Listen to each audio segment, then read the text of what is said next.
మా లీడరు అన్నది పక్కకు పెట్టు, తెలంగాణ తెచ్చిన నాయకుడు అన్నది పక్కకు పెట్టు, 2 సార్లు ప్రజలు గెలిపించిన ముఖ్యమంత్రి అనేది కూడా పక్కకు పెట్టు. మా నాయన కదా, మా నాయన తిడితే కొడుకుకు రేషం రాదా? ఇక్కడ దాకుంది కోపం. ఏం చేయాలి?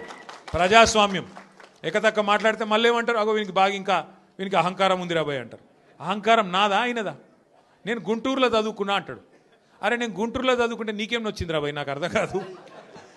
అప్పుడు ఆంధ్రప్రదేశ్ కలిసి ఉండే, నేను గుంటూరులో చదువుకున్నా, మళ్ళీ హైదరాబాద్లో చదువుకున్నా, పూనాలో చదువుకున్నా, అమెరికాలో చదువుకున్నా, నేను ప్రపంచం అంతా చదువుకున్నా. నీ లెక్క చదువు సందే లేకుండా తిరగలేదు. మీ అమ్మాయి నీకు చక్కగా తొవ్వ చూపెట్టలేదు. నేనేం చేయాలి దానికి? నీ ఏడిపోయింది నా మీద. అవో వీనికి ఇంగ్లీష్ వస్తుంది అంటాడు. అరే నాకు వస్తే నీకేం నొప్పిరా నాయన? నేర్చుకో. నేను హిందీ నేర్చుకున్నా, ఉర్దూ నేర్చుకున్నా, రేపు అవసరమైతే గోర్మాటి భాష నేర్చుకుంటా. నువ్వు నేర్చుకో. నేను ఎవడ నాపిండా? నిన్ను వద్దన్నాడు ఎవడన్నా? నువ్వు కూడా నేర్చుకో. దానికి కూడా ఏడిపోయి నా మీద. నేనేం చేసిన? ఇంకొక అంటే నాకు ఎక్కడ గమ్మత్ అనిపిస్తుంది అంటే, నేను ఆంధ్రాకి పోయి ఇంటర్మీడియట్ చదువుకుంటే తప్పట, కానీ ఆయన ఆంధ్రాకి వెళ్ళి అల్లుడిని మాత్రం తెచ్చుకోవచ్చట.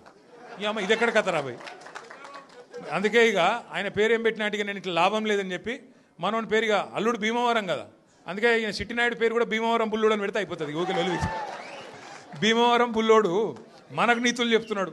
అరే ఆంధ్ర అంటే మరి ఆంధ్ర వల్ల ఓట్లు కావాలి, ఆంధ్ర వల్ల చుట్టూ తిరగాలి, కానీ మళ్ళీ ఆంధ్రాని మాత్రం నేను పోయి చదువుకుంటే నీకు నచ్చినది. నీకేం బాధ అవుతుంది? నాకు అర్థం కాదు.